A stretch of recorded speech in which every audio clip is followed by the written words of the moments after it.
रमन, सबसे पहले आपके पास आते हुए देखिए, सबकी नजर है 3:30 बजे चुनाव आयोग की प्रेस कॉन्फ्रेंस है। कौन कौन से राज्यों की चुनावी तारीखों का ऐलान होगा ये पता चलेगा। दूसरा, मैं कांग्रेस की रणनीति को लेकर भी आपसे पूछना चाहती हूं कि हरियाणा की हार के बाद कांग्रेस की रणनीति कितनी बदली है।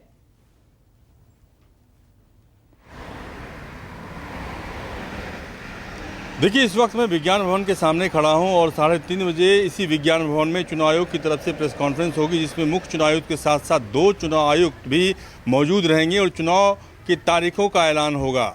महाराष्ट्र में इससे पहले जो चुनाव हुए उसमें एक फेज में चुनाव हुआ था और झारखंड में 5 फेज में चुनाव हुआ था। लेकिन चुनाव आयोग का डेलीगेशन जब झारखंड गया था तो राजनीतिक दलों ने चुनाव आयोग से मिलकर, चुनाव आयोग की टीम से मिलकर उन्होंने कहा था कि 3 चीज़ों का ध्यान रखा जाना चाहिए, जिसमें छठ पूजा का ध्यान रखा जाना चाहिए, बिरसा मुंडा की जयंती का ध्यान रखा जाना चाहिए और राज्य स्थापना दिवस का ध्यान रखा जाना चाहिए।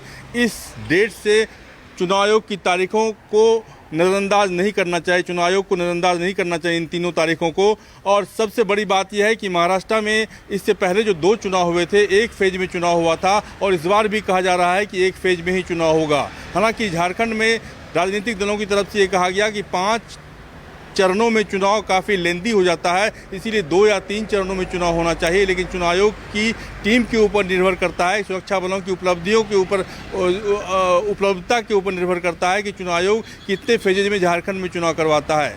जहां तक आपने कांग्रेस की रणनीति का सवाल पूछा, कांग्रेस हरियाणा में हारने के बाद से लगातार कल बैठक हुई थी। मल्लिकार्जुन खड़गे, राहुल गांधी इस बैठक में मौजूद थे और महाराष्ट्र कांग्रेस के 6 नेता, बड़े नेता मौजूद थे। उस बैठक में राहुल गांधी की तरफ से साफ तौर पे ये कहा गया कि ओवर कॉन्फिडेंट होने की ज़रूरत नहीं है, इसका खामियाजा हमने हरियाणा में भुगता और ओवर कॉन्फिडेंस के चलते जो है महाराष्ट्र में ये नौबत ना आए, इस बात को ध्यान में रखना है। साफ तौर पर कांग्रेस पार्टी फूंक फूंक कर कदम रखना चाहती है, क्योंकि 110 से 112 सीटों पर चुनाव लड़ने के हक में है कांग्रेस पार्टी। वहां पे शिवसेना और एनसीपी शरद पवार गुट के साथ समझौता होना है और अभी तक जो है कहा जा रहा है कि कुछ ही सीटों पर पेंच फंसा हुआ है, नहीं तो बाकी सीटों पर पूरी तरीके से स्थिति स्पष्ट है।